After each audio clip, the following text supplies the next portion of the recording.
नमस्कार दोस्तों, नमः शिवाय। जीवन ज्योति चैनल में आप सभी का हार्दिक स्वागत करती हूँ। दोस्तों, आज की वीडियो में आप सभी लोग जानेंगे कि वट सावित्री व्रत में क्या हम नई साड़ी ही हर बार पहने या फिर पहनी हुई साड़ी भी पहन सकते हैं। दूसरी बात, आप लोग जानेंगे कि पहली बार जो हमारी बहनें व्रत रख रही हैं वो मायके की तरफ की सामग्री और साड़ी वस्त्र का इस्तेमाल करें या फिर ससुराल के तरफ की साड़ी पहने। ये बात हो गई। दूसरी बात, आप लोग ये भी जानेंगे कि यदि मान लीजिए कि आपके ससुराल में वट सावित्री व्रत नहीं रखा जाता है, जैसे कि मान लीजिए आपकी सास, आपकी जेठानी व्रत नहीं रखती हैं वट सावित्री का, आपके यहाँ नहीं चलता है, ऐसा भी होता है, और आपके मायके में यह व्रत रखा जाता है, तो क्या यह व्रत आप उठा सकती हैं? ये भी बात आप लोग जानेंगे। सभी बातें क्लियर होंगी। आप लोग ध्यान से सारी बातें समझिएगा, क्योंकि ये सुहाग का व्रत है। सुहागिन महिलाओं के लिए बहुत ही महत्वपूर्ण व्रत है वट सावित्री का व्रत। तो इसलिए बहुत सारे ऐसे प्रश्न हमारी बहनों के मन में आते हैं कि किस प्रकार की साड़ी पहने, कौन सी साड़ी पहने, और व्रत पहली बार रख रहे हैं तो क्या नियम है, कौन सा वस्त्र पहने, मायके का पहने या ससुराल का। तो बहुत सारे प्रश्न आते हैं बहनों के मन में। तो ये सारी बातें क्लियर होंगी, और साथ ही ये भी क्लियर होगा कि आप किस रंग की साड़ी पहने तो ज़्यादा शुभ होता है, और कौन से रंग की साड़ी आप वस्त्र बिल्कुल ही ना पहने। तो सारी बातें आप लोग जानेंगे। वीडियो में अंत तक जरूर बने रहिएगा। चैनल पे पहली बार हैं तो चैनल को सब्सक्राइब कर लीजिएगा। वीडियो पसंद आता है तो एक लाइक जरूर कीजिएगा। कमेंट बॉक्स में नमः शिवाय जरूर लिखिएगा। दोस्तों, आइए सबसे पहले मैं बताती हूँ कि क्या बहनें हर बार नई साड़ी ही पहने वट सावित्री पूजा में। देखिए, ऐसी कोई बात नहीं है। वट सावित्री व्रत की जहां तक बात है, नई साड़ी पहनना कोई गलत नहीं। आप लोग है तो बिल्कुल पहने, नई साड़ी खरीद के पहने, जितनी भी सुंदर साड़ी खरीद सके पहने। सुहाग का ये व्रत है, जितना भी सज सवर सकें आप लोग पूरा श्रृंगार करें। कोई भी उसमें कंजूसी करने वाली बात नहीं है। लेकिन मैं बता दूं, किसी विशेष परिस्थिति में मान लीजिए आप हर बार नई साड़ी नहीं ले पा रही हैं, तो पूजा की हुई साड़ी, जैसे कि मान लीजिए आपने तीज में साड़ी पहनी थी, करवा चौथ में आपने साड़ी लिया था, उसे पहन के आपने पूजा किया, तो इस तरह से कोई भी पूजा की हुई साड़ी या कोई भी एक बार की पहनी हुई साड़ी आप पहन सकती हैं। ऐसा कोई दोष नहीं है इस व्रत में कि हम नहीं पहन सकते हैं, मुझे नई ही खरीदनी है। ये बात हो गई। आप लोग बिल्कुल पहन सकते हैं। एक बार का पहना हुआ, दो बार का पहना हुआ, तीन बार का बिल्कुल पहन सकते हैं। हाँ, बिल्कुल पुरानी साड़ी ना हो, साड़ी नई हो, आप लोग पहन सकते हैं, और नई ले लीजिए तो और भी अच्छी बात है। दूसरी चीज ये है कि ये भी साथ साथ मैं बता दूं कि जो भी साड़ी आप लोग पहने, आप लोग लाल, पीली, हरी, गुलाबी इस तरह के रंग का पहने। मान लीजिए कि कोई साड़ी ऐसी है बहनों के पास कि लाल रंग की साड़ी है और उसका ब्लाउज काला है, मैचिंग का होता है। इस तरह कंट्रास्ट इस समय बहुत ज्यादा मतलब फैशन में है, तो इस तरह के ब्लाउज होते हैं। जो डार्क नीला कलर होता है वो भी पूजा में मना किया जाता है। तो मैचिंग के लिए आप लोग ऐसा वस्त्र बिल्कुल ना पहने, क्योंकि ये सुहाग का व्रत है, सुहागन महिलाएं इसको रखती हैं। और जहां तक सुहाग की सामग्री की बात करूं तो उसमें काले वस्त्र का प्रयोग नहीं किया जाता है। तो आप लोग मैचिंग के लिए भी इस तरह के वस्त्र का प्रयोग मत कीजिएगा। सुहाग की पूजा है, आप लोग पूरी तरह से रंग बिरंगे कपड़े पहनिएगा। गाढ़े नीले और काले कलर के कपड़े आप बिल्कुल मत पहनिएगा। तो ये बात हो गई क्लियर। दूसरी बात मैं बताऊं कि जैसे मान लीजिए जो हमारी बहनें पहली बार व्रत रख रही हैं, तो क्या वो मैके की तरफ की साड़ी और सारी सामग्री रहे या ससुराल की तरफ की, तो इसमें कोई बात नहीं है। मायके से पहली बार जब बहनें व्रत रखती हैं तो मायके से सारी सामग्री आती है, श्रृंगार की सामग्री, वस्त्र वगैरह, जिसकी जो क्षमता होती है, जिसकी जो इच्छा होती है। मायके वाले तो हमेशा ही देते हैं अपनी बेटी बहन को, जो भी उनके पास होता है उस अपनी क्षमता से ज्यादा ही देते हैं।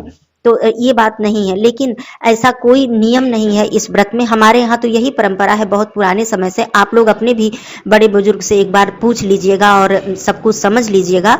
लेकिन ऐसी परंपरा नहीं है कि पहली बार व्रत में आप लोग मायके की ही तरफ की साड़ी पहने। मान लीजिए वहां से सारी सामग्री आई है तो आप दान कर सकती हैं, वो सारी सामग्री आप दान कर दीजिए। वस्त्र है वो भी दान कर सकती हैं। लेकिन जहां तक साड़ी की बात है, आप चाहें तो पहन सकती हैं, दोष भी नहीं है। लेकिन जो ससुराल की तरफ का सबसे शुभ होता है, हमारे यहाँ ये परंपरा है कि मान लीजिए आपकी नई नई शादी हुई है, पहली बार आप व्रत रख रही हैं, दूसरी बार, तो आप जो शादी की साड़ी है, जैसे जो पहन के शादी हुई है आपकी, या फिर जो पहन के विदाई हुई है आपकी, या डाल की जो साड़ियां जाती हैं ससुराल की तरफ से, वो साड़ियां, ये सब साड़ियां पहनना बहुत शुभ होता है। हमारे यहाँ मायके में भी ससुराल में भी ये बताया जाता है कि जब भी कोई सुहाग का त्योहार पड़े, जैसे सोमवती अमावस्या, तीज, करवा चौथ या वट सावित्री, तो इसमें जो डाल की साड़ियां होती हैं इसे पहनना बहुत ही शुभ होता है। तो जो भी हमारी बहनें पहली बार व्रत रख रही हैं, दूसरी बार रख रही हैं, नई नई शादी हुई है, उनके पास बहुत सारी साड़ियां होती हैं, तो वो अपने ससुराल की, अपने विवाह की साड़ी बहुत ही आराम से पहन सकती हैं। बहुत ही शुभ भी होता है ऐसा। और आप लोग चाहें तो मायके का भी पहन सकती हैं।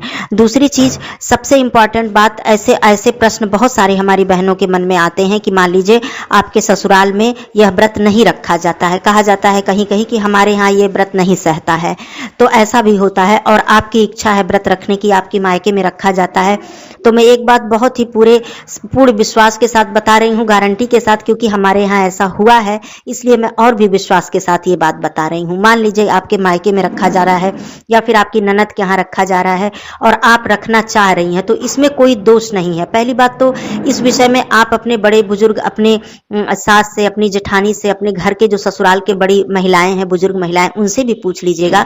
लेकिन हमारे यहाँ ऐसा हुआ है, इसलिए मैं इसे पूर्ण विश्वास के साथ बता रही हूँ। हमारे यहाँ खुद जो हमारी बुआ सास हैं, वो ससुराल में उनके यहाँ ये व्रत नहीं रखा जाता था और काफी सालों से उन्होंने ये व्रत नहीं रखा, लेकिन उनकी बहुत इच्छा थी इस व्रत को रखने का, तो वो अपने मायके की तरफ से इस व्रत को उठा लिया उन्होंने और आज वो रख रही हैं व्रत। और बाद में उनकी जो बहू, देवरानी, सभी लोगों ने इस व्रत को फिर उठा लिया और इस व्रत को रख रही हैं। तो ऐसा कोई दोष नहीं है, आपके ससुराल में नहीं रखा जाता है और आपकी इच्छा है रखने की, क्योंकि बहुत ही सुंदर व्रत है, बहुत ही श्रेष्ठ व्रत है, तो इच्छा है तो आप अपने मायके की तरफ से, बस नियम यह है कि आप जब पहली बार व्रत उठाएंगे तो अपने ससुराल की कोई भी सामग्री उसमें प्रयोग में आप नहीं लाएंगे। आप अपने मायके जाकर या फिर मायके की सारी सामग्री, चाहे दान की हो, चाहे वो पूजन की सामग्री हो, या फिर जो आप वस्त्र पहन रही हैं वो हो, सब कुछ अपने मायके से आप लेकर पहली बार व्रत उठा सकती हैं। यदि जाकर मायके में आप उठा लें तो ये और भी अच्छी बात कर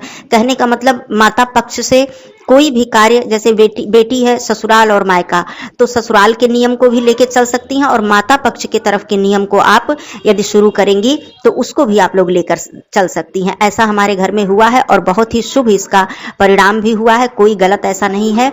तो इसलिए मैं इसको बता रही हूँ, जो भी बहनें मेरी यदि चाहें व्रत रखना तो माता पक्ष की तरफ से अर्थात मायके की तरफ से भी इस व्रत को उठा सकती हैं। हमारी बुआ ने स्वयं जीवित पुत्री का व्रत उनके ससुराल में नहीं रखा जाता था और उन्होंने मायके के तरफ से हमारी दादी के यहाँ आके, दादी के पास आके उन्होंने इस व्रत को शुरू किया और पूरे जीवन भर उन्होंने इस व्रत को रखा, जबकि उनकी सास इस व्रत को नहीं रखती थी। तो ऐसा हमने देखा है, तो इसलिए इसके बारे में मैं पूरी तरह से बिल्कुल विश्वास है मुझे और कोई भी इसमें दुविधा वाली बात नहीं है।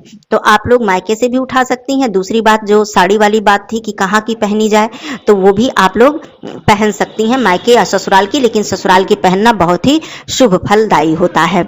आप रंग के बारे में ध्यान रखिएगा कि काले रंग के वस्त्र भूल कर भी मत पहनिएगा। पूरे श्रृंगार आप कर लीजिएगा, आप लोग 16 श्रृंगार, जितना भी श्रृंगार आप कर सकें कर लीजिएगा, कोई कंजूसी नहीं, क्योंकि सुहाग का व्रत है ये। उसके बाद यह व्रत 19 मई को 2023 19 मई को रखा जाएगा। इस बार संपूर्ण अमावस्या मिल रही है, इसमें कोई भी दिक्कत नहीं है, लेकिन जो पूजा का शुभ समय है वो स्क्रीन पे आप लोग देख सकते हैं, मैंने दे दिया है। इसी शुभ समय में आप लोग पूजन अपना संपन्न कर लीजिएगा। फिर कोई भी बात इसके बाद रह जाती है, कोई प्रश्न आप लोगों के मन में, तो आप लोग पूछ सकते हैं कमेंट के माध्यम से। फिर मिलती हूँ ऐसे वीडियो के साथ, तब तक के लिए धन्यवाद। नमः शिवाय।